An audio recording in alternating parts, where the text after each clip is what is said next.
I have great expectations for God and great expectations for our church. But in order to make that a reality, we have to do our part. First and foremost, we have to actually care about people in our community who are far from God. Let me say that again. We have to actually give a rip that there are people in our community who live far from God.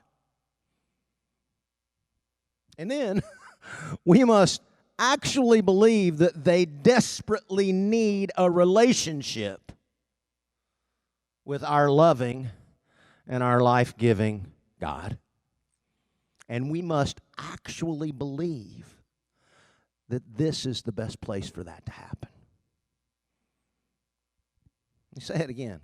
We have to actually care about people who are far from God. We have to honestly believe that it will make their life better. They desperately need a relationship with a living, loving, life-giving God. And this is the best place for them to do it. And finally, we have to be willing to act.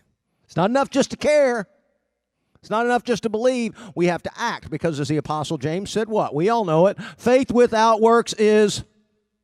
It's audience participation time. Faith without works is dead. Dead. It means nothing. All the prayer in the world is useless if God's people are not moved to action. We may not be able to change the world. And I think we all know the world's got a lot of issues, right? I mean, Pastor Tom and I solved most of them this morning in a 10-minute conversation. We did.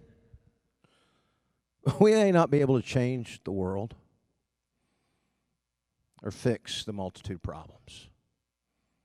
But we can make an impact in our community for the kingdom of God, and we can change the world for one or two or three people who have no hope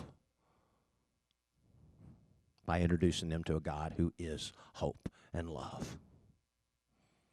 We need to care enough about people in our community that we will do anything to bring them to Jesus.